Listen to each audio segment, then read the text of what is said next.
Let us all welcome Senator Miguel Zubiri. Hi sir, good morning. Good morning, Ate Sally. Good morning sa lahat ng ating mga kababayan na taga-subaybay na yung araw na ito. And of course to all my friends in media in the Senate, pleasant good morning. It's nice to see you all. It's been a while since syempre napakita ko sa inyo during the break. Medyo tahimik lang tayo dahil kampanya. But I promised you this press con and I'm here today to answer as much as I can or all the questions that you'll be throwing to me. Maraming salamat. Do you want me to give an opening statement? Yes sir, go ahead with your opening statement. So, last week, nag-file na po tayo ng ating first 10 bills sa 20th Congress. Ito po ay ang number one. Number one advocacy that we'll be fighting for in the 20th Congress is the Anti-Online Gambling Act. And also, the 100 peso minimum wage hike. Itutuloy po natin ito. Yung Department of Disaster Resilience, yung National Land Use Act, National Water Resources Act, National Defense Act, yung revised Philippine Coast Guard Law, Barangay Health Workers Act, Magna Carta for Barangays, at ang Secrecy of Bank Deposits Law. Unang-una po sa akin listahan ng Anti-Online Gambling Act kung saan maglalagay po tayo ng blanket ban sa lahat ng uri ng online gambling. Hindi na po ito basta regulation, total ban na po ito. Para tuluyan na natin matigil ang online gambling na umuubos ng pera ng ating mga kababayan mula sa iba't ibang sektor.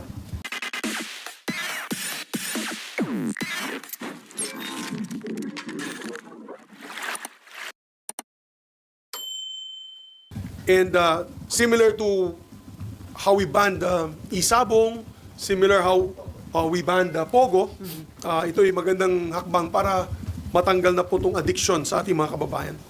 From our elderly to our children, it is so easy to fall victim to the silent epidemic of online gambling. Anyone can easily fake their identities and their ages online. Kahit mga minor de edad, kayang-kayang gamitin ang mga online banking accounts at e-wallets ng kanilang mga magulang para makataya sa mga online gambling sites na ito. At dahil madaling gamitin at nakaka-addict laruin, talagang nalululong po ang ating mga kababayan dito sa online gambling na to, lalong-lalo na ang mga kabataan. At sino naman hindi ma-addict? All over the internet and along our busiest highways, our biggest celebrities are promoting online gambling with colorful, shiny advertisements that deceive our people into thinking that these games are nothing but harmless fun, na masayang ilaro itong mga games na ito. Pero hindi lang oras ang nauubos dito, kundi life savings ng ating mga kababayan. Kaya dapat na po natin ipagbawal ito kahit ang mga authorized online games ng PAGCOR. The taxes earned are not worth the social cost. Nasisira na po ang buhay ng ating mga kababayan.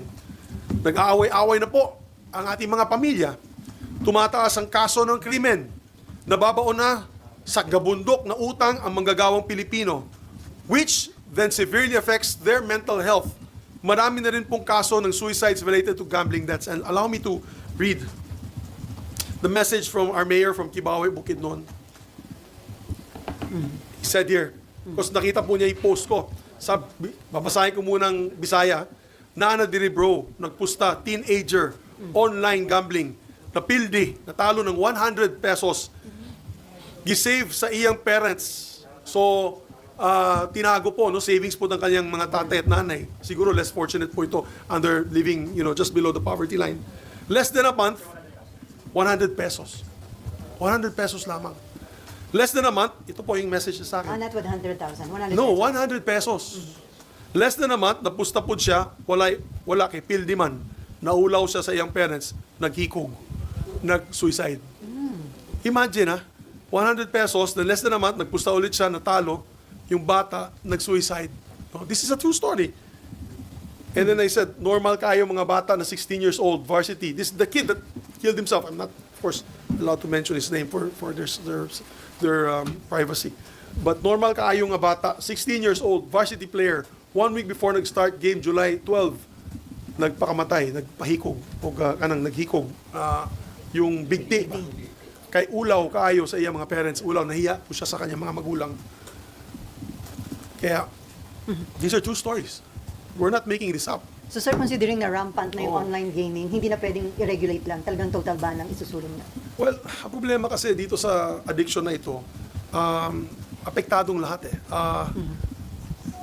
Alam mo, unlike other addictions. For example, alcoholism. Yung tao lamang pong umiinom Maapektuhan. at siya lang ang mapapahamak at kung nagkasakit at cirrhosis, siya ang namamatay. Dito sa online gambling, let's face it, pondo ng pamilyang ginagamit ng mga pumupusta. Naalala ko po yung post ni Kyle Jennerman, yung si Kulas, Becoming Filipino. Nagkita po kami nung isang araw lamang, nag-lunch po kami, at kinikwento nga niya sa akin kung gaano kalungkot siya na nakikita po niya yung jeepney driver habang kumukuha ng bayad ay naglalaro po ng scatter. Itong, ano ba yan, yung parang slot machine. At nakikita niya, pindot ng driver, natatalo. Kasi pag nagpipindot ka, hindi ka na nanalo, pindot ulit siya at 10 peso increments. So sabi niya sa akin, that whole 30-minute stretch, mga 500 pesos ang natalo ng driver na habang naglalaro nitong scatter na ito. So imagine, 500 pesos you lose that, yan ang income mo sa isang buong araw na pagbiyahe na dapat sana binigay mo na sa mga anak nyo yan, sa asawa mo para mabayaran ang pangangailangan sa bahay. At kaya ako, I'm going to make this an advocacy of mine. It's not enough to do regulation kasi nakita mo naman na yun eh.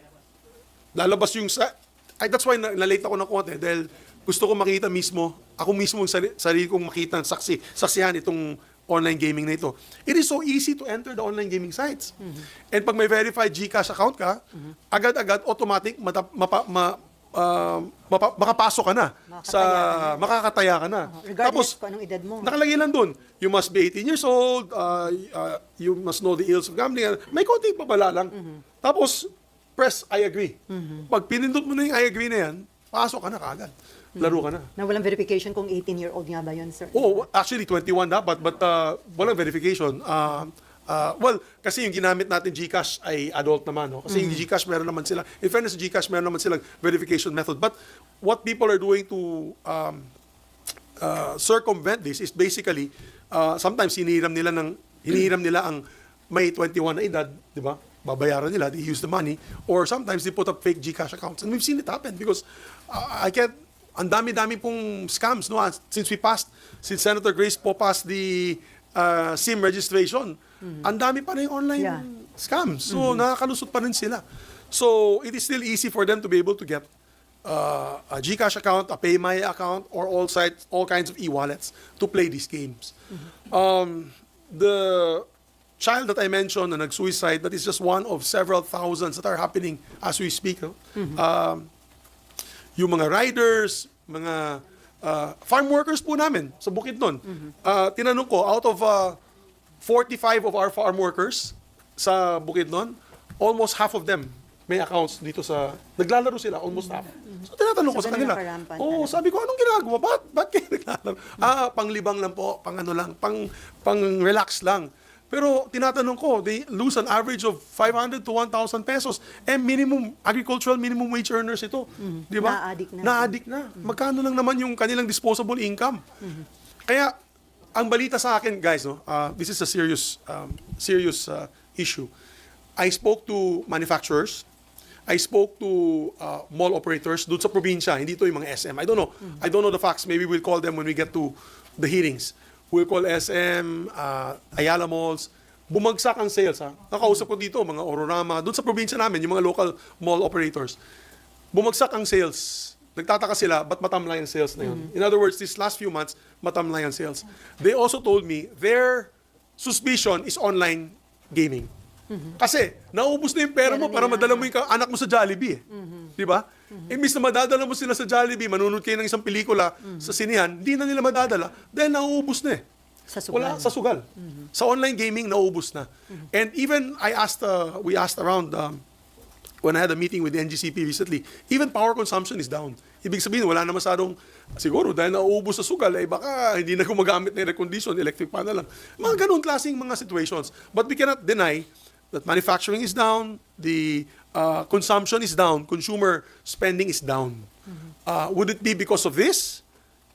If you ask me, my opinion, yes. And the proliferation of over 5 to 10 million Filipinos in online gaming, right now kasi on different websites, I read that about 5 million, between 5 to 10 million Filipinos doing online gaming every day. So kung yan yung mga padre de pamilya, di ba?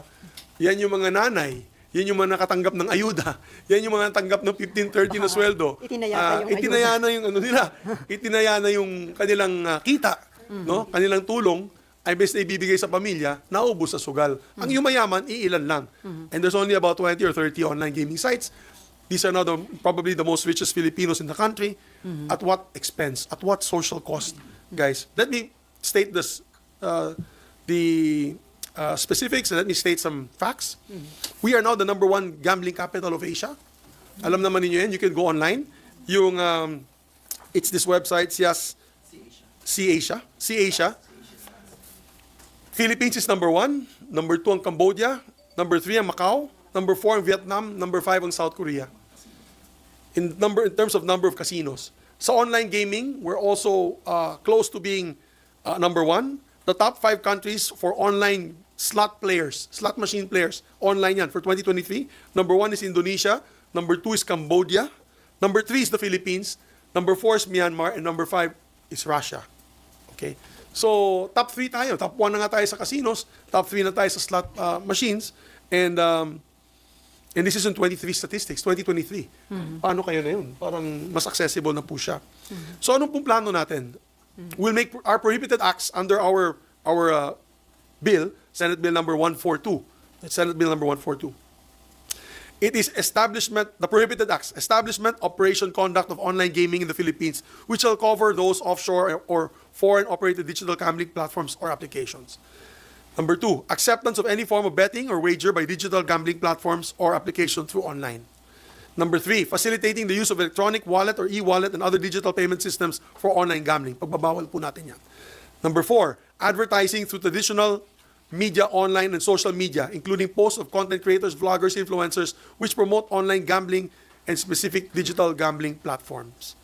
So, ang gagawin po natin, website blocking, application removal, mandatory response period for all takedown and blocking of removal request issued by PAGO or the DOJ, of course, reporting and compliance mechanism, and penalties for non-compliance. So, yan po ang gagawin natin. There's also a list of penalties. For example, those who violate Section 4 and 5 will be met with the following. First offense, 20 million peso fine and suspension of license of 6 months. Second offense will be a fine not less than 50 million pesos or suspension of 1 year. And the third succeeding offense is the penalty of 100 million pesos and permanent revocation of its license permit operated by PAGCOR that PAGCOR will impose. And there's also the Criminal Act.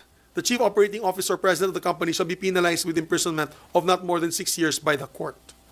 So, also that the license and permit to be revoked under this provision for those registered gambling, these are for registered gambling operators with physical operations such as casinos, which are also into online gambling, and digital payment systems like GCash, PayMaya, and credit card companies. So, yun lamang po. Of course, I'm willing to answer other questions about my other bills, but ito pang ipaglalaban po natin. I've gotten so much support from different LGUs. Ang dami pong LGUs sumusuporta nito. Ang dami pong grupo ang nagpapadala po ng pasalamat sa akin online sa Facebook ko. And we have all sorts of NGOs that are really pushing for this.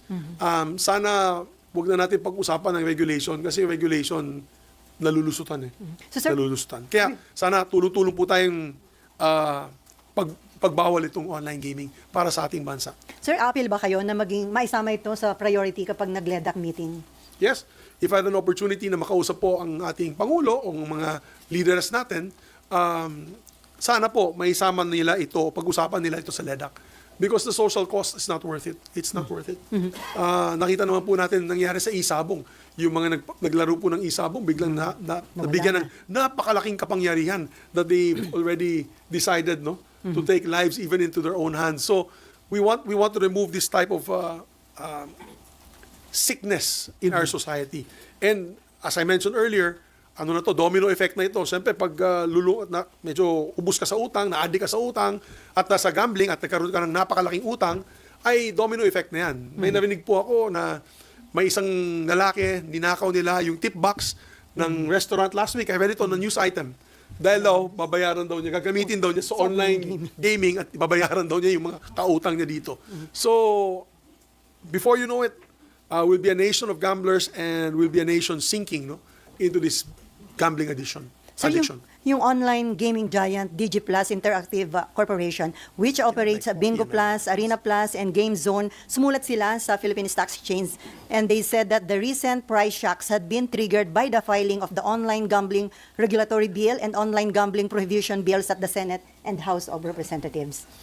So ibig sabihin, But that's part of the game. I mean, kahit mawalan sila. sin yan eh. Alam mo yung kung mga may sin taxes, di ba? Ano ba yung sin taxes? Yung Sigarilyo. alcohol, sigarilyo, sugal.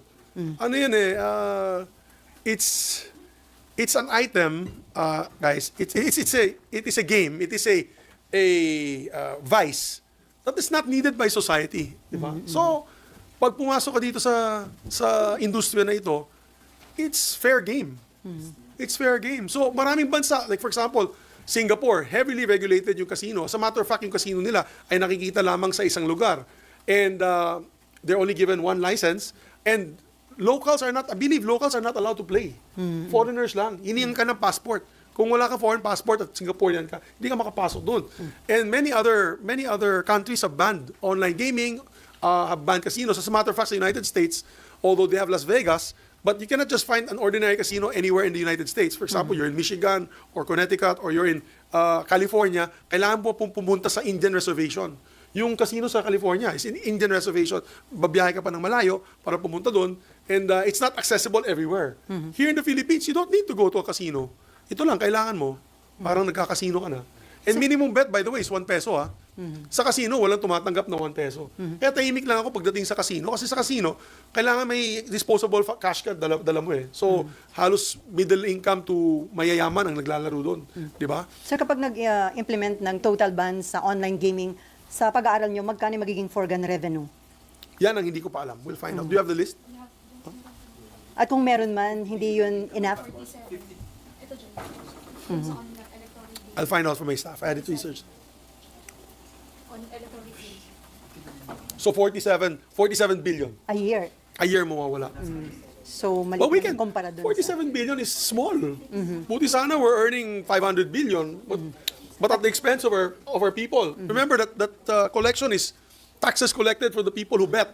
Obviously, the more taxes earned, the more taxes collected. That means more people are playing in bigger amounts. So, Ay kung hindi na nila gagamitin sa pagsusugal, ipamimilya na nila, sir, ng pagkain na consumption may will boost increase. din. Tama. Mabuboost din kasi yung consumption. Di ba? May disposable income sila. Turuan naman natin yung kababayan natin na magkaroon ng savings. Di ba? Turuan naman natin ng mga kababayan na magkaroon ng savings para sa kanilang pang-araw-araw na panggastusan. For example, pati mga matrikula daw ng mga anak. Di ba? Nagagamit na dito sa online gaming na ito. Kaya sorry na lang anak, di ka na makakapag-aral dahil naubos yung savings natin dahil sa online gambling. So these are the ill effects of online gaming. The 47 billion is not enough to justify that. As a matter of fact, napakaliit niyan. Proper tax collection lang ng BIR, proper tax collection lang ng Bureau of Customs, ay makukuha mo na yan eh. 'Di ba? Yung mga tigil na yung mga under the table na mga racket nila doon ay talagang mako-cover nila yan. And you can go other taxes. We can do like for example, yung disposable plastics tax. We can even do a tax on yung tinatawag nila na sa chichirya. We can do also that. Oh, yung junk food tax. You can do that, no? Small amounts to be able to recover that. Kasi ayaw naman natin din yung mga bata natin, mga anak natin, kain ng junk food, di ba? Sa America, ganun, they have a junk food tax. So, okay, this 47 billion can be recovered in many ways. Just efficient tax collection alone, makukuha na naman, income na natin yan. Kakaroon ng income na yan. Sir, kung hindi magkakaroon ng batas tungkol dyan sa pag-total ban sa online gaming, ano yung scenario nakikita mo in the future mangyayari sa bansa natin? Wow. Well, right now, we're the #1 gambling capital of Asia.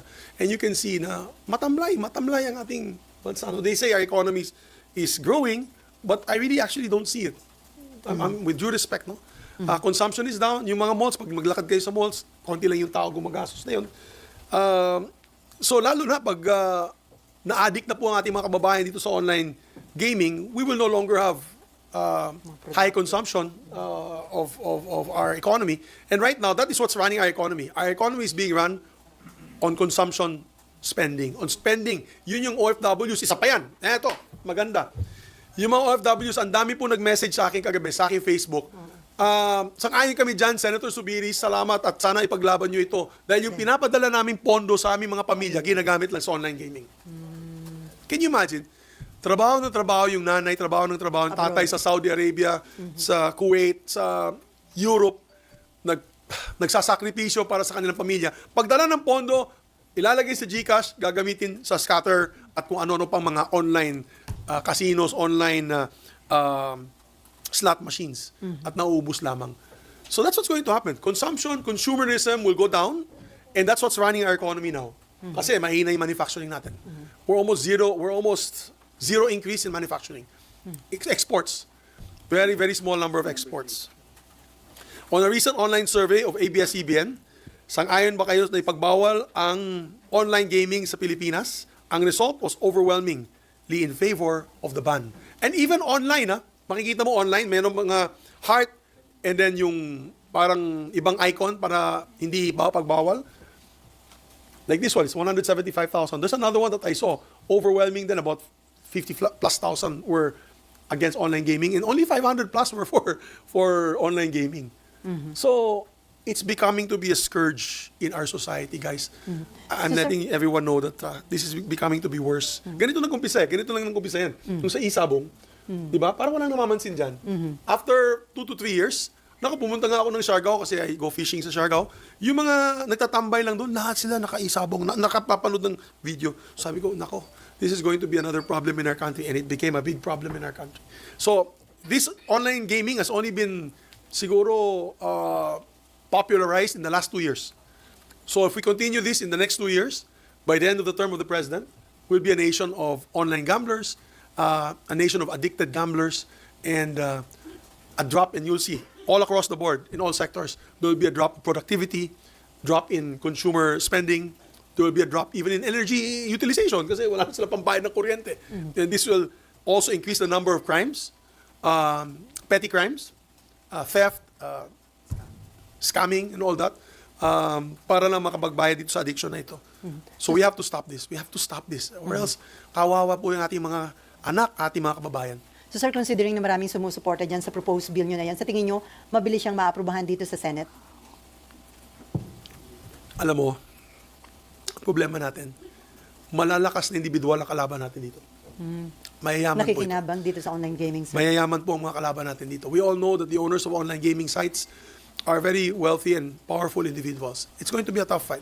Marami akong kausap na mga senador, halos kalahati naman, ay Supportive. pabor dito sa ipagbawal ang online gaming or high regulation.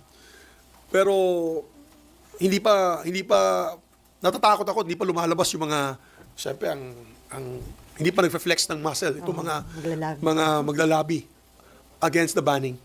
And that's the fight that I need the people themselves. Kailangan talaga natin dito yung taong bayan. Yung sila na mismo, sukan-suka na sila, na sila na mismo magsasalita. Kasi sasabihin ko na yun sa ating mga kababayan, mga makapangyarihan ang kalaban natin dito. And I need your support. We all need your support. Those who are trying to ban this need your support. Para may tuloy natin ang laban na ito. Ako till the end. I will vote for it till the very end. Bahala na magalit sila sa akin. Marami talaga mga bilyonaryong matatamaan dito. And I think we all know how they play the game. And I hope that the House of Representatives, okay na dito sa Senate, kasi sa Senate, we do things sometimes that are unpopular to certain sectors, but it's good for the people. Pero ang apela ko po ay sa House of Representatives. Ang aking asawa po ay nag-file din po similar measure. All 4 Bukidnon congressmen filed the measure on banning also online gaming. So sana mag-follow suit ang iba't ibang mga congressmen and women na ipagbawal natin itong online gaming. Sir, the mere fact na mahaba yung proseso ng pag-approve ng isang batas, tanong ni Nympha, yung kasing sa POGO at Isabong, napatigil muna through executive order. So mananawagan ka ba na mag-issue muna? Malaking bagay, alam mo Ate Sally, sa ating mga mahal na Senate media, malaking bagay na ang posisyon ng Presidente ay mapapakinggan natin dito. Malaking bagay yun. Dahil, tamang sinabi mo, yung Isabong pinatigil po ni PRRD yan, ni Tatay Digong. Yung POGO, pinatigil po ni Presidente Marcos. So, biro mo yung POGO nga that was offshore gaming. So, hindi apektado ang kababayan natin dito. ang kapitado mga taga-China. Kasi it was focused on China. Yung games na yan, offshore gaming yan eh. Ang nangyari lang, dahil nga sa daming Chinese na nakatira dito, unfortunately, we had all sorts of crimes happening within their community na spill over din sa atin. No, yung mga triad pumasok dito, iba't ibang gang, iba't ibang sindikato. Kaya nagalit na rin po tayo, nakasama na rin po yung pagsispiya. No? Papasok dito bilang POGO worker, nag-spy pala for the Chinese government. So, the president put his foot down, President Marcos put his foot down, sabi niya, no more POGO, dun sa zona niya na pinalapakan ko po dahil po kami po ay anti-POGO. So, dito din sa online gaming, it will take the president a lot of political will. Because Filipino operated ito, marami din siya kaibigan na nagmamayari nito mga kumpanya na ito. And I think he will show great leadership. No, he will show great leadership if he puts an end to this online gaming and gambling for the Filipino people. Na makikita talaga na without fear or favor, for the good of the country, we can earn this 47 billion elsewhere. Let's stop online gaming. I would love to hear that from the president, even in his State of the Nation address, or some sort of statement saying that let us allow Congress to study the ban on online gaming. Di ba? Ganun muna. Hindi mo ito proprio. Pwede rin ganun. Let us allow Congress to study the ill effects of online gaming. Give me the report and I will act. I will act on it as soon as possible. Yan ang magandang statement. Sana, no? Para maingganyo po tayo. Okay, related question, may Ann? Yes. Okay. Hi, sir. Sir, last week kasi nag-file din si Senator Win about online gambling. Pero mas gusto niya, sir, yung strict regulation. Kasi kapag daw total ban, malamang na magkaroon ng underground operation lang. Well, yan din ang sinabi nila sa Isabong, pero wala naman ako nakikita ng Isabong na underground operation. Hinahabol ka agad ng DOJ tsaka ng PNP yung kung meron mang mga patado yung ano, tawag dyan, yung guerrilla. O, sa amin may tawag sa Bisaya I forgot. Anyway, it's a Bisaya term na doon lang sa barangay tapos binivideo yung laban. So, you don't think, di ka naniniwala na posibleng magkaroon ng underground ops kapag tinutal ban nyo, sir? Kasi meron at merong sugarol po eh.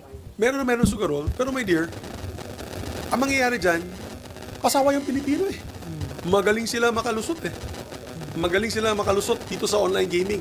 And there will be groups that will cater, no, to mga Pilipino na pasaway. 'Di ba? Nangyayari 'yun eh. Napakadali nga na yun pumasok sa kanilang mga websites. So I believe in a total ban. Why? Because then we can monitor and we can penalize. Matatakot na kasi yung Paymaster, matatakot ng GCash.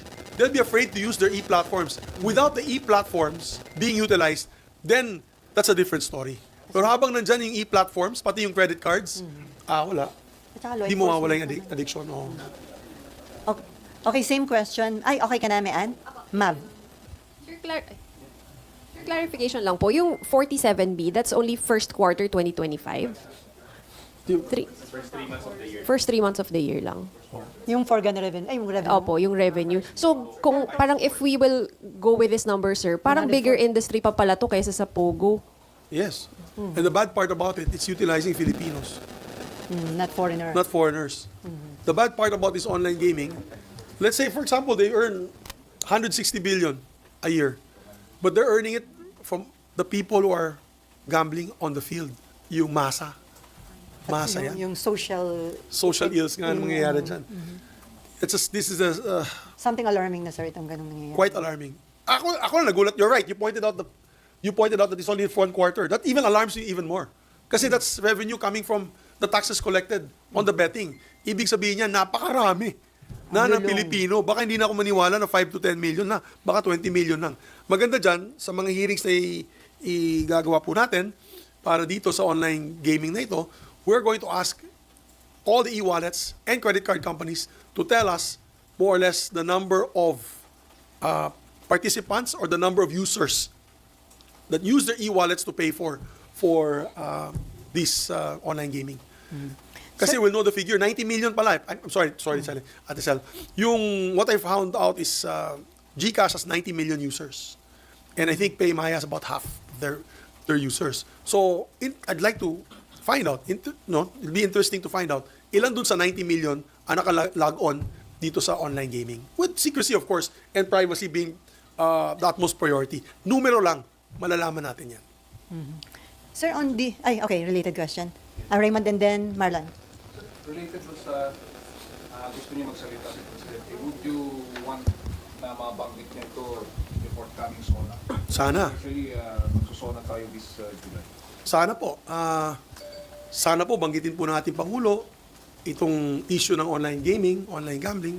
Maganda pong sabihin niya na kung hindi po niya munang ilalabas ang outright ban katulad na ginawa niya po sa POGO, pwede po niyang banggitin na I would like to instruct the different agencies of government to make a study on the social ills and the effects of social effects of online gambling, and at the same time we will await the report of Congress and the Senate on the investigations in aid of legislation against online gambling or regulating online gambling. That would be a start. Magandang mapakinggan natin yan kay Pangulo, itong SONA. Dahil grabe na, no? Grabe na. Itong pangyayari nga dito sa binanggit ng mayor namin sa Kibaoy, Bukidnon, isa lamang po to sa napakarami. I got LGUs from Bataan yesterday. They sent me messages through Facebook. LGUs ng sa Visayas, yung Samar, Eastern Samar, they sent me also, may vlogger doon, nagpadala din sa akin ng private message. Ganon din po ang story nila, ang kwento nila. Ay ang dami po nilang kilala, nagbigti, dami namin kilala, nagnakaw, nasa presinto na yon dahil ninakaw yung pera ng kapitbahay dahil nga para mabayaran niya yung GCash ng kanyang magulang dahil ginamit nga dito sa online gambling na ito. So it's getting out of hand. It's getting out of hand. So I appeal to the President. Mr. President, let's do something about this. We can't just take this sitting down. That income is not enough justification for the social ills that it will cost our country. And before you leave in 2028, at hindi po natin aksyonan ito, our country might be in a worse off position than what you entered it in 2022. Okay, Marlon and then Camille. Sir, will you also make the same appeal to celebrity endorsers? Kasi as you pointed out, marami naglalaro kasi maraming celebrity endorsers, influencers. Sana. Dito sa ating panukala, bawal na. Actually, sa panukala din ni Senator Win, under the regulations bill, tigil din yun. Tigil na yung advertisements. It's gonna be treated like cigarettes and alcohol, basically tobacco, which is no more advertising in TV and in online platforms. But in my case, of course, once we prohibit it, talagang mawawala na yan. So, maapela din kami sa mga sikat na mga celebrities. Let's not use your position to encourage more online gaming. Nakikita nyo naman yung nangyayari na yun. Baka pwede na kayo mag-pull out mismo. Alam ko malaking bayad sa inyo. But pag-isipan nyo naman na nangyayari na yun sa ating mga kabataan, sa ating mga kababayan. No? So, maybe it can be voluntary at this point in time. No? Maybe it can be voluntary. Maybe the advertising companies can put down the big, huge posters and billboards in EDSA and all over. Lalaki ng mga billboards, lalaki ng mga posters sa EDSA, nakalagay doon. Mga iba't ibang online gaming facilities. Sana, take down na natin yan. Let's take it out. Let's start correcting these social ills. We have to start fighting this. So may info ka ba kung may mga public officials, lawmakers na involved na rin sa online gaming? Marami. Kaya nga sabi ko, makapangyarihan. Kaya, Meron akong alam na, of course, hindi ko na. Meron akong alam na mga lawmakers and of course, officials and very influential people that are in this business. So, again, it will be tough. I mean, I'm not against, for example, yung casinos per se. It's there, legal na yan eh. Legal na yan, nandyan na yan. For example, yung mga bingo sa mall. Okay na rin yun kasi okay na rin yun. Pupunta ka talaga sa mall, dala-dala mo yung pera mo, bibili ka ng ticket, okay na yun eh. Yung sa sweepstakes, okay na yun eh. Ang problema, accessibility. Ayan, sa online. Kayo, baka may mga teenagers kayo na anak na hindi nyo alam, naglalaro na pala, hindi nyo alam, di ba? Kasi halos lahat ng bata na yun, may GCash eh. Okay, Camille and then Nympha. Sir, nasabi niyo nga po, grabe yung epekto nito. But with the current situation here in the Senate, what are the implications of a split Senate on the passage of key legislation? Split po tayo talaga ngayon eh. So, how will it affect? Well, kaya importante, nagkaka-caucus. Hindi usong caucus ngayon, Kasi sir. kung walang caucus, wala kami consensus. Mamaya, dala tayo dyan. Di ba, dapat may consensus. I think, I don't want to put any malice on any of my colleagues, but ang akin lang, I presume na sila lahat ay pabor na mawala itong social ill na ito na addiction to gambling. I think all of them would want. How they approach it, siguro yan ang diskusyon natin na yun. I'd say 90% are in favor of either of the two bills. It's just a matter of ano ba, di ba? Regulation ba or total ban? Ganun na lang yun. So, I think even in a split, when you say split Senate, we still have rational members of the Senate who will believe, and the majority of them will believe, that this is an immoral act that has to be stopped. Okay, last question about this issue from Nimfa. Hi, sir. Hi, Nympha, how are you? Sir, irerekomenda nyo ba na habang tinatakil yung panukalang batas, pag-aaralan ito, suspindihin muna ang operation ng online gambling? Well, sa kay Presidente na po yun. Kaya umapila na tayo sa kanya. He can make it happen. The President can make it happen. He's the head of PAGCOR. The chairman of PAGCOR, of course, we all know the chairman is Altenco, but he works under the pleasure of the President. Isang salita lang ng Pangulo, tigil na yan eh. Or isang salita lang ng Pangulo, pwede ma-scale down yan. Okay, Aaron, same question. Ay, ito, related question pala. Aaron. Sen, good morning. Sen, clarification lang kasi it seems that you were using the word gambling and gaming interchangeably. By any chance, kasama po ba sa ban yung mga online games? Kasi marami din po mga kabataan na nagiging addict din sa games. Halimbawa, tulad ng Mobile Legends at iba pa. Well, wala. Hindi naman kasama yung online gaming dyan. Wala naman pera involved dyan eh. There's no... But not as... Ito kasi, if you go to online gaming kasi, you'll see it similar to casino operations on your phone. So whether it is roulette wheel, di ba? Yung tawag dyan, yung baccarat, or pwede nga may mga, 21, yung blackjack, cards, either it's cards, it's roulette, slot machine that you'll see there. That's obviously online gambling, online gaming. Yes, that's a game of chance. Yung may taya. Iba yung sport eh. Siyempre, yung mga anak ko naglalaro ng roadblocks, mga ano. We'll not naman ban those. We'll not ban those. No money involved. Ito yung game of chance eh, with money involved. Yung dumadaan. Anyway, let's go to other matter, hot issue. Sir, Uwi na ako. Thank you. Lunch na ako, guys. Sir, some senators are saying that SP Cheese has more than 13 senators supporting him para sa Senate presidency. Your comment, sir, do you get the same information at do you think may chance pa ito mabago before the opening ng session sa July 28? Eh di wow. Congratulations. Pagka ganun. Ako naman, we're not actively campaigning for leadership position. No? Ako, I'm not actively campaigning. Of course, I'm supporting Senator Tito Soto. And I've worked with him. I was his majority floor leader for 4.5 years. I was a loyal majority floor leader to him, I would think. No? Up to this day, ang akin lang kasi, let me speak about Senator Soto. So ang nagugustuhan ko kay Senator Soto, naniniwala siya sa consensus building, katulad ng ginawa ko for my 2 years as Senate President. Nagko-caucus po tayo. Hindi po siya diktador na kung saan sasabihin niya, itong gagawin natin. Kung ayaw nyo, di pagdebatihan natin sa plenaryo. Hindi, ang style po ni Senator Soto, pasok muna tayo sa loob, mag-debate muna tayo doon so that we don't show very divisive Senate, then we come up with a consensus. And those who do not agree with the consensus can do the vote. No, there will be a vote, there will be an action, a motion on the floor. And yan ang kagustuhan ko sa kanya. So there's always consensus, there's always a caucus. Para at least alam natin yung direksyon ng Senado, ng linggong yan, or for any issue, no? Very important issues that crop up under the Senate floor.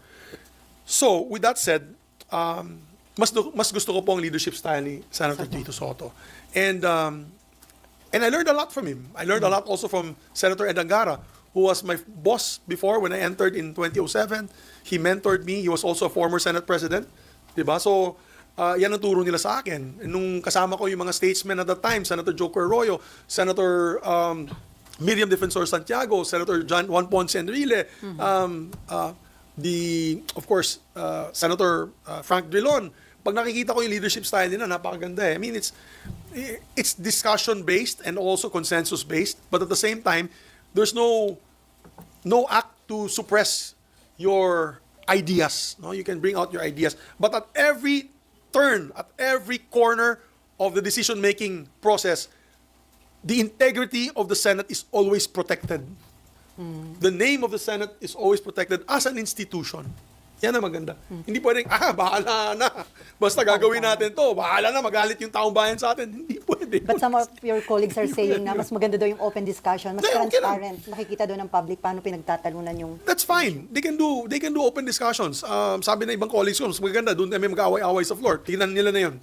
4 kaming veterano dyan. Sige nga. makipagdebate kami sa kanila. Kids, gloves off with me. I'm no longer interested in position. I'm no longer interested in prestige.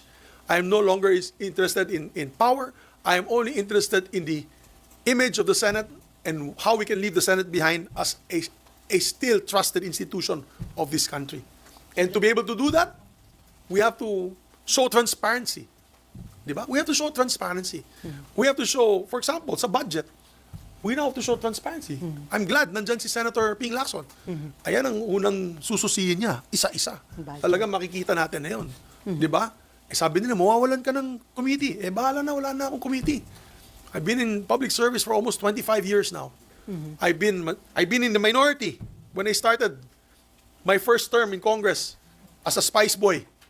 Ako pala yung spice boy, ha? Iba tinuturing ng spice boy, bright boy yun, ha? Hindi spice boy yun. Ako lang yung spice boy sa Senado na lumaban, with due respect to some of my colleagues na natamaan nun, na lumaban sa makapangyarihan nung araw na yun to get the 77 signatures for an impeachment of then President Joseph Ejercito Estrada.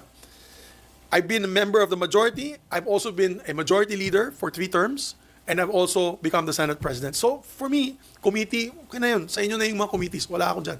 Ang tinitignan ko na lang na yun, ang integridad ng Senado bilang institusyon. And let me say this, ang sakit ng aking dibdib nung isang araw na pakinggan ko under a news program in the afternoon on my way home. Pinag-uusapan nila itong issue ng impeachment. Sikat na announcer po ito sa hapon. Hindi ko nang babanggitin ko anong station. Blind item. Ang sabi niya, hindi na lang kasi, ang sabi kasi niya, kung ayaw ng mga senador, di mas mabuti pang buwagin na yan, Senado.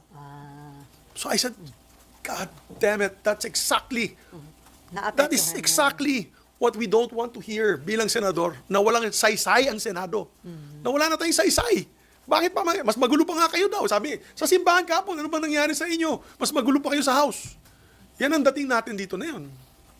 So, I've never heard that in my almost 25 years in public service. You know, for every legislator, ang pangarap nila maging senador. Parang judge yan eh. Parang judge, gusto mo maging Supreme Court. Associate Justice. Abogado ka, gusto mo maging Associate Justice of the Supreme Court. Yan ang gusto nila. Dahil nakikita nila yung integridad ng Supreme Court. This is the policy-making body, this is the conscience of the nation, di ba? So, the Senate has always been, as I've said, the last bastion of our country, the last bastion of democracy for our country. So, parang, pag wala na silang pag-asa sa executive, wala na rin silang pag-asa dito sa lower house, akyat tayo sa Senado kasi papakinggan tayo ng senador because we are a mandate of national scope, national in scope, di ba? It's not only local, but it's national in scope. Kaya pag sinasabi nilang buwagin na yung Senado, wala nang saysay yung Senado, napakasakit para sa akin because in my 2 years as Senate President, yan ang inalagaan ko. Kaya inaway ko nga yung People's Initiative. Katakot-takot ang black propaganda sa akin. Di na ako nakatulog. Pag check up ko, yung aking blood works, pula lahat. Pula lahat. Talagang magna cum laude ako pagdating sa mga resulta ng aking blood test. Dahil nga sa dinidibdib ko nga yung pangyayaring iyon. And of course, we all know, kung natuloy po yung People's Initiative na yan, that fake People's Initiative, then naging inutil ang Senado at baka wala ng Senado na yan. Who would have been a unicameral Congress or a parliamentary system nang namumuno, iilan lamang mga makapangyarihan. Kaya, at that time, when we defeated the fake initiative, People's Initiative, nagpa-SWS at Pulse Asia kami, the Senate was one of its highest ratings. Almost 78% approval rating ng Senate. And then, even my approval rating at the time, which is normally middle ground lang, mataas sa over 60+% yung aking approval rating at that time. Net satisfaction rating. So, dahil tuwan-tuwa yung tao na pinaglaban natin yung institusyon as the last bastion of democracy. Now, I don't know what's going on. No, I really don't know what's going on. So if you ask me, and let me repeat what I said, I'm not satisfied with the leadership of the Senate, with due respect to the Senate President. Maybe there could be improvements to be made to how we're handling the Senate. Right? It's not a matter of position. It's not a matter of committee. Naawa nga ako. RG. Okay, RG.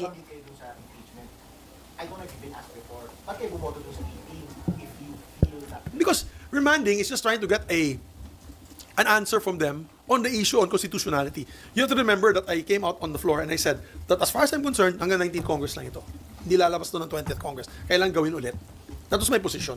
Now, Kailangan gawin ulit, kailangan mag-impeach sila ulit sa House. yeah, because just like legislation, just like committee resolutions and committee reports, at the end of the Congress, tapos na yan. That's my personal position. That's not my legal position. That's my personal position. Whether that is right or not, it's like Tolentino, Senator Tolentino, the majority floor leader, that was his position. So, Personal position, kung magkakabotohan, yan ang boto mo. no, but I'm also in favor of following the process. Of the Do you understand? I would not have dismissed it outright. Alam mo yung remanding na yan, sa totoo lang, ang balita sa akin, hindi naman remanding ang pinag-usapan dyan, dismissal yun eh. Kaya nag-away nga si Sen Joel at si Sen Robin. Dahil nabibinig ko si Sen Robin, nabibinig ko, napakinggan ko. Hindi, wala sa usapan yan eh. Di ba? So, wala sa usapan. So, ibig sabihin, siguro may pinag-usapan sila. Alam niyo naman, ako, tsaka si Senator Lawrence, tsaka si Senator Binay, kami po ay grupong slap soil. Ano yung slap soil? Di ba? Hampas lupa. At pagkatapos ng naging na kami, dead hungry. Di ba? Patay gutom. Kaya, out of the loop kami. So, Dapat na-dismiss na doon. Yun ang usapan. well, I don't know. That was the chismis. Then, of course, and that's why there was a tension there because the group of Senator Bato really was pushing for dismissal. Now, if you ask me, as I mentioned earlier, as a member of then the Spice Boys in the 11th Congress, we were the ones who gathered the signatures of the impeachment of then President Estrada. We gave it then to, we were able to convince then Speaker of the House, Manuel Villar, to read it during the prayer. Kasi alam namin, magkakagulo because they still had the majority of members that were against the impeachment of the former president.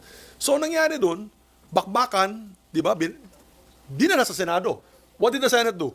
The Senate could have dismissed it at that time and say that was not the proper procedure because there was no motion made on the floor. You read it as a prayer. But did the Senate dismiss it? No, they did not. They heard it.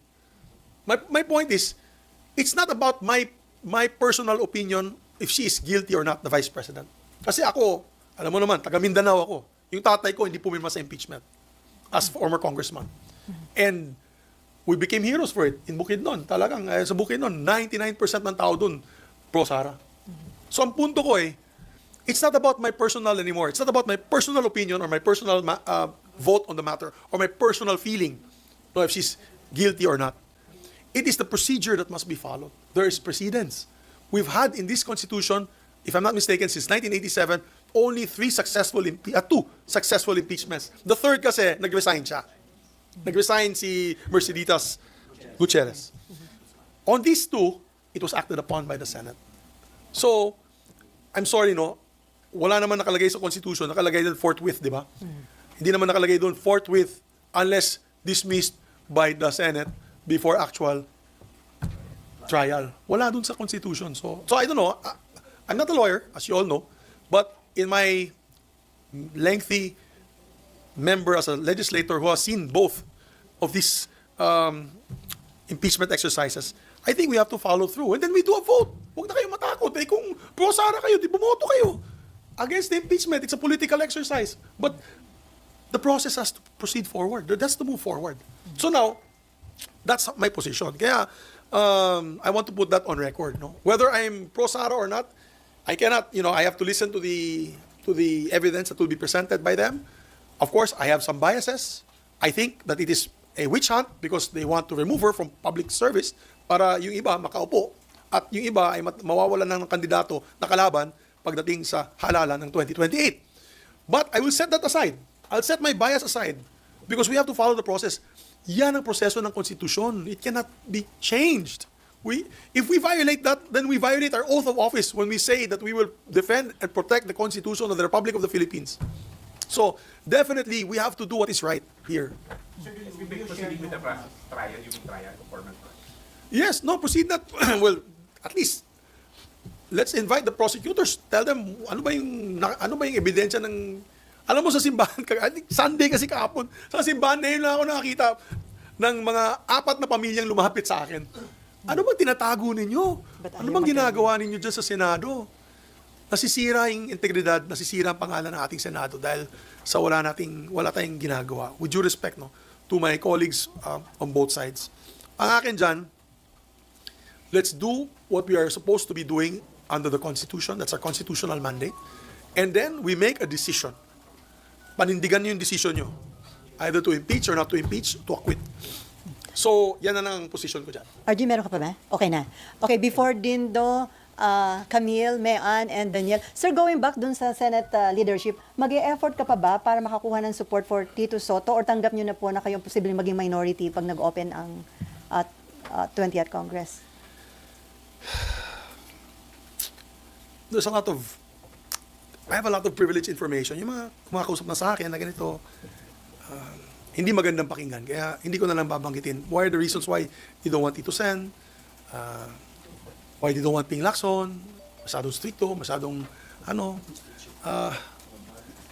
kaya mahirap nang magsalita kasi ayaw ko naman maipit yung mga nagkwento sa akin nito. It's more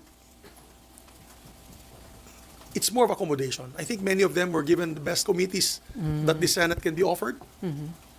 Obviously, our selling point with our group is to be able to repair the image of the Senate, and therefore we want to make it more transparent, especially dealing with the budget. We want to give the committees to those who are rightfully deserving because of their qualifications. Maybe it's not saleable. It's not saleable to the members of this new 20th Congress. Tanggap namin. Ako gusto ko, I started my career as a minority member. I will end my career as a member of the minority. Okay sa akin yun. And then yung group nyo, tinatawag na conscience blacks? Well, sabi ni Senator Ping, tinatawag yung conscience block.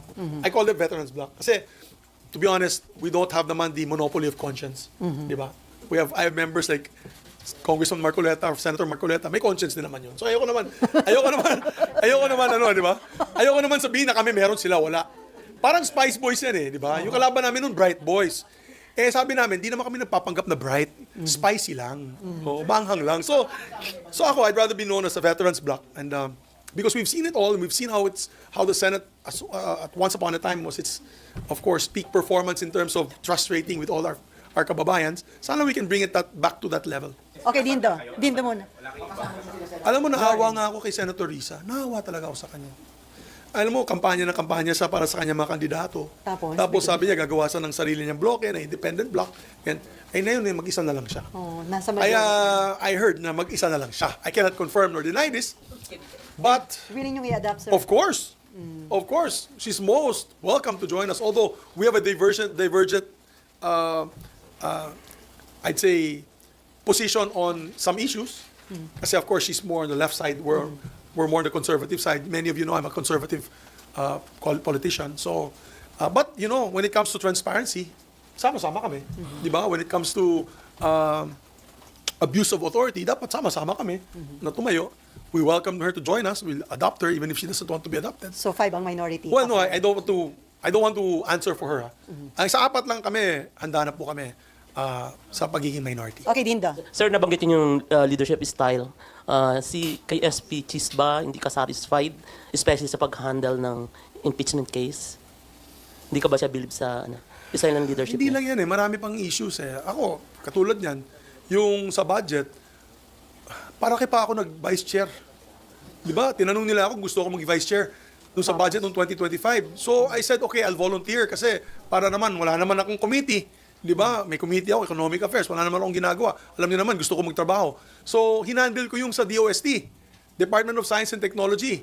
Tuntua ako, nabigyan ko sila ng 1 billion additional budget, 1.4 billion, 1.3 billion. Pati PSI, Philippine Science High School, campus na bago, ang ganda, nalagay na namin sa budget. Pagdating sa BICAP, tinanggal lahat. Nabawasan pa. Yang iya ako, kaya di ba nakita mo yung speech ko sa floor, dun sa picture taking sa BICAM, di ko nga piniman natin. I walked out of the BICAM. I was also upset on the handling of the budget. Apparently, I'm not the only one. Across the board, all the amendments given to all the departments, tinanggal, nilampsam, kung anong ginamit dun sa pera na yan, di ko na alam. Di ba? So, now, we get a budget that education is only number 2 in priority, which is it's a constitutional violation, by the way, which is still being heard in the halls of the Supreme Court. So, if you ask me, that budget was the worst budget I've ever seen in my 25 years of public service. I mean, we all, as leaders, I had 2 budgets during my time.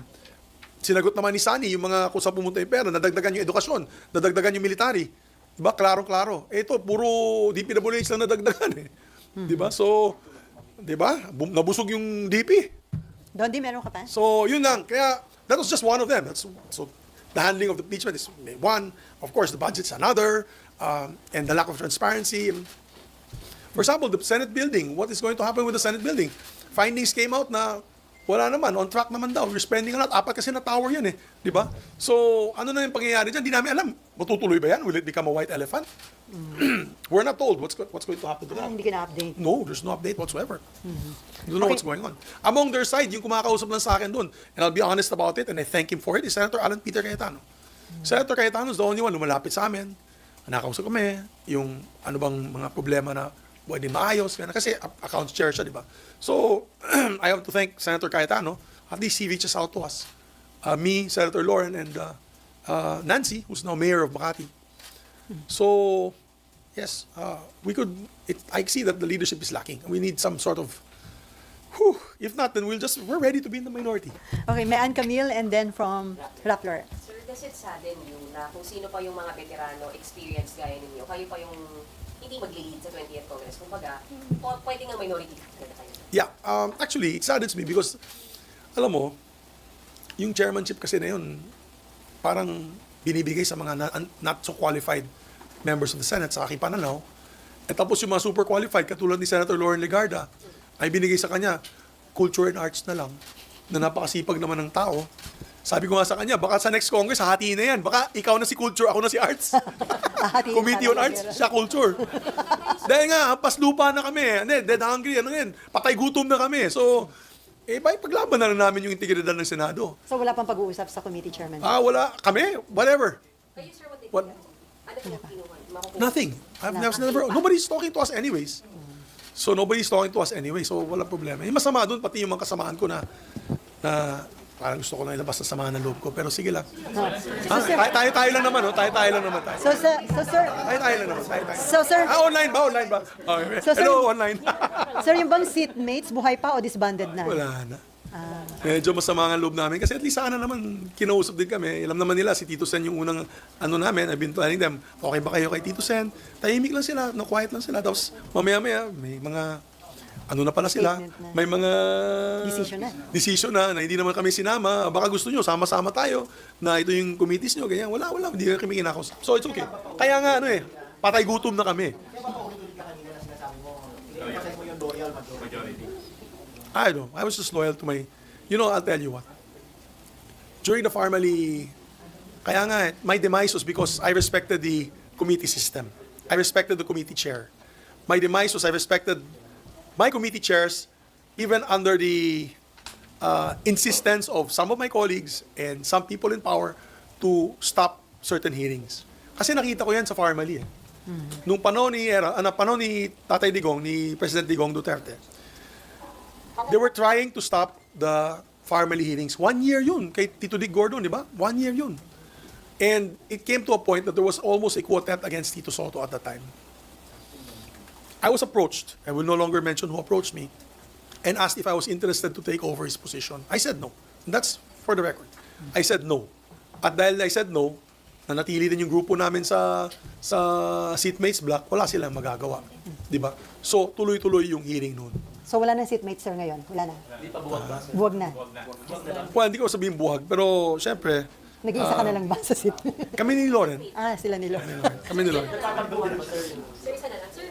Meron kaming grupo, sa grupo sa aking aking Viber, may Viber group ako, Slap Soil Seatmates. Ampas lupas. Slap Soil Seatmates, ako, Senator Nancy, Senator Lauren, sinama namin si Sec Angara. Kasi nabawasan yung budget niya ng education eh. So hindi na kasama sila. Anyway, Yung wala sa slap soil.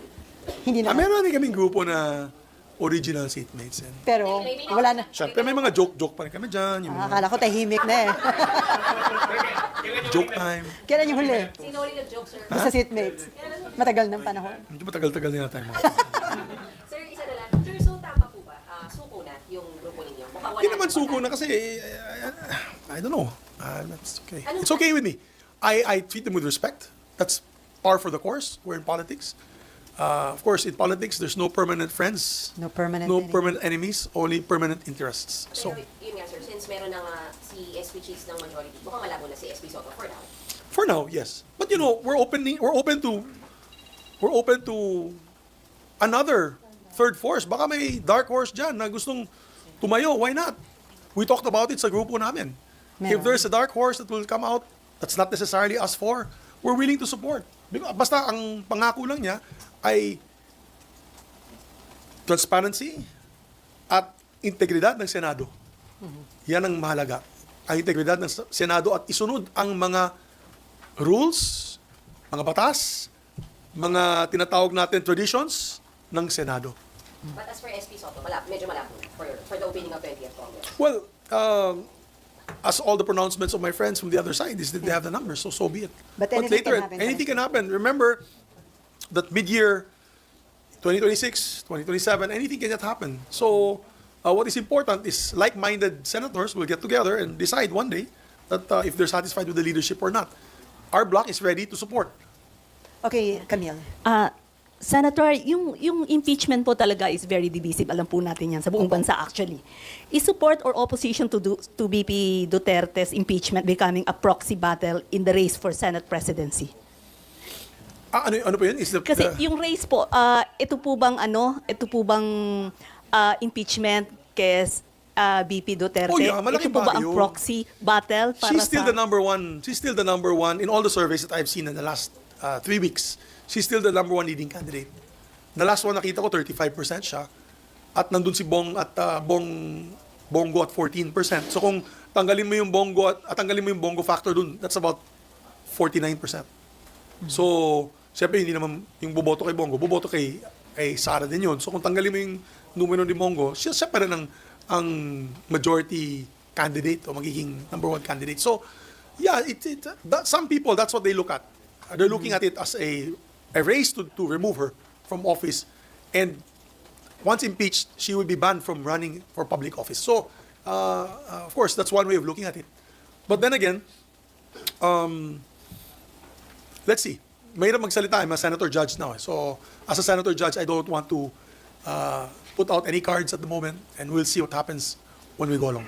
Yung labanan po ba na to, Senator, is about yung mga gustong magtuloy ng impeachment at saka yung gusto na, yung ayaw magtuloy? Will it be a big issue? Feeling ko, pag umpisa natin itong July 28,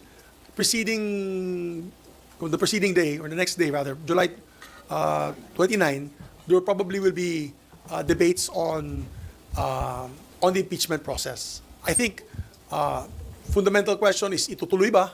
Bakit tatanong ng presiding officer or tatanong ng Senate President yan? I leave it to the body, tutuloy ba? So yan ang botohan, kung itutuloy ba o hindi. I think ganun ang mangyayari dyan. So, we'll see kung sinong mananaig, sinong mananalo. Okay. Sir, do you think yung Senate presidency was decided along the lines of impeachment? My silence is deafening. I don't confirm nor deny. So, syempre, ano yun? Par for the course yun. Di ba? Last two Alam mo sa questions. politics lang ha, Okay, Ate Sally, scratch my back, I scratch your back. Yeah. Ganun na naman yan, di ba? So, ganun yan. Teka, last two questions from Danielle and then from Rappler and then, kay Raymond pa. Okay. Okay. Senator, so far, base dun sa nakukuha namin, the Senate leadership is a done deal as of now, right? But the opening of the 20th Anything Congress... can still happen, guys. Ha? Yeah. Anything can still happen. Still I 3 mean, weeks there's away. 2 weeks to go. Maybe one of the blocks there will see us. So, we're not saying it's a done deal. Yeah. Although, signature-wise, I think it is. Marami nang pumirma doon. Sa Pero resolution. sa resolution, I think may over 13 na sila. But anything can still happen between now till 2028. So, I mean, July 28. July 28. Center mo, no? Inom muna ako ng kape. Kape muna ako. Ay, hindi pa gumagalaw yung Ha? Wala na ako. Retired na ako nun. Hindi, no? Okay, tapos ka na, Rappler. Meron pa. Sorry, sir, so So it's what... still possible, Yeah, anything it's can still still happen, possible. yes. So what do you think will turn the tide for Jesus Cordero or Soto? Ano ba yung possible pa na maganap in the lead up to the opening of the 20th Congress that could possibly change the decision for now? Well, I can't say. I mean, they all have to examine their conscience on who they want to support. Diba? Ganun lang naman yan. It's an individual decision. Although it's by blocks. We all know there's a 7-man block, the Duterte block. The Duterte block can join us. We're already 12. All we need is one. That's 13. Diba? They can join Cheese, then they have the number. So, there's also the other block. There's the Cayetano block. So, maraming block din eh. So, Nililigawan niyo yung Duterte Block? Dalawa, pero kasama din, may mga kasama din sila. Well, for example, there's also the Tulfo Block, dalawa. Cayetano Block, dalawa. Pero pumirma na daw. Hindi, yung Estrada Block. Villar Block, Estrada Block. Well, I guess yung seatmates na naiwan doon, tatlo sila. Diba? So, I mean, for example, if the seatmates all of a sudden decide to come back to us, then that's 4 plus 3, 7. Plus, let's say we get the Cayetano Block, that's 7, 8, 9. So we just have to get 3 more. I mean, things can still happen. Things can still happen. We're not surrendering at this point in time. Basta importante na dito sa grupo namin, gusto sana namin protektahan ang integridad ng Senado. Maawa na kayo, bugbog na bugbog ng Senado. Sa matang tao, bugbog na bugbog ng Senado. So, Never say die kayo. never say die. Iron Eagle. Okay. Daniel, then Raymond, and then Myla. Kanta yan eh. Sir, good afternoon. Sir, paano kung kayo yung lumaban do sa Senate presidency? May chance ba na makuha nyo yung Duterte Block? And since sa Mindanao naman po kayo? I don't want to talk about numbers at this point in time, partner. Mahirap ng pag-usapan yan kasi magsalita ako, mahirap na. Sir, yung sa impeachment lang, sinabi nyo rin kanina na parang tutol kayo na tumawid. Dapat end na sa 19th Congress. So, ibig sabihin, pag nag-start yung 20th Congress at talakayin yung impeachment, hindi nyo naman bahaharangin? Hindi na. Well, pag desisyon yung grupo na ituloy ang diskusyon, we have to continue with the process. We have to continue with the process. Okay. Huwag tayo matakot bumoto. Diba? Bumoto tayo. Many of them have made up their minds anyway. So let's proceed with the process. You want to shorten it? Okay. But then let's vote. Let's decide. Sir, si Myla, Somebody. yung kung nakita yung resolution? Okay. Okay lang. Okay, Raymond. Doon lang sa parang yung considering yung emotion ninyo regarding the Senate leadership. Diba, in 1 or 2 words, how would you describe the current Senate leadership? Just like you were saying for your time na consensus leader kayo. What about today? Today, are you asking me if I'm still a consensus builder? Of course, I'm a... Or, How do you describe the current Senate leadership? ayun nga, medyo may... Sa aking pananaw, kasi sa kanila, okay sila dun sa style na yun. Pero sa aking pananaw, ay kulang yung aming consultations. Nalala nyo yung sa People's Initiative. Kung hinayaan ko na lang magdiskusyon kami sa plenaryo, wala kami consensus. Hindi nyo nakita yung front page natin na litrato, hawak-hawak namin yung 24 signatures on the resolution expressly going against that fake People's Initiative, di ba? I had to get that through consensus, through consultation. So that's my style. And when we discussed many measures, when we discussed Create More, when we discussed all the very important bills, pati Maharlika, we had to have consensus building and consultation. May debate pa rin sa floor. Hindi naman mawawala yung debate sa floor. Pero at least, ang kagandahan yan, alam nila yung issue. Di ba? Minsan, nasa floor na kami, nagtitingin na kami ni Nancy Binay, sasabihin niya, ano bang direksyon ng Senado dito? Hindi ko alam. Siyempre, mayroon tayong desisyon dito sa iba't ibang, or opinions dito sa iba't ibang mga issues. Pero, yan ang gusto sana namin maiba. And of course, we don't like yung divide and conquer, kakausapin isa-isa, tapos, pangakuan na mga kung ano-ano. Ayaw namin ng leader na ganyan. Wala akong binabanggit na gano'n. Sinabi ko, ayaw ko lang ng leader na ganyan. That's why I want to correct the misconception. When I said I do not like the dictatorial types, I wasn't referring to the current leadership of the Senate. I was just saying I don't like dictatorship-style leadership for the Senate, wherein isa lang tao ang magdidesisyon at bahala na kayo sa buhay ninyo. Kung gusto nyo, debatihan nyo ako sa plenaryo. Remember, as I mentioned, the Supreme Court, kanina, sabi ko, lahat ng abogado gusto maging member ng Supreme Court. Okay. Lahat ng member ng Supreme Court, ang leader niyan, you call primus inter pares. Correct, attorney? Primus inter pares only means that you are first among equals. Ibig sabihin, you are equal. The same as everybody. You're only tasked to be the presiding officer of this Senate. You should not have control of whatever funds and say who should be given to or who should be taken from. If that is the allowance of any senator, lahat ng senator dapat patas. Diba? Kung sa tauhan, huwag mong bigyan sa style ko, patas lahat. Ilan ba yung nadadagdagan ng staffing ng ating mga senador? If they need 5 for all, including the minority. Remember? We did that. Hindi yung dahil, slap soil yan.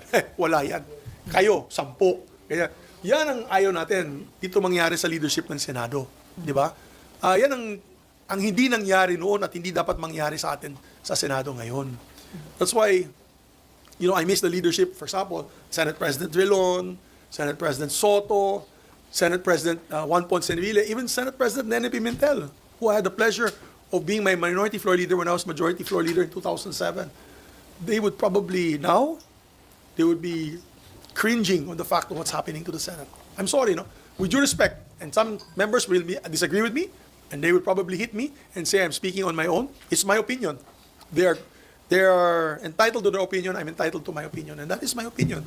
Yung nakikita nating taong bayan, kayo na lang, kausapin niyo yung mga kapitbahay ninyo. Ano bang nakikita nila sa Senado na yun? And I'm sure you will have the same opinion.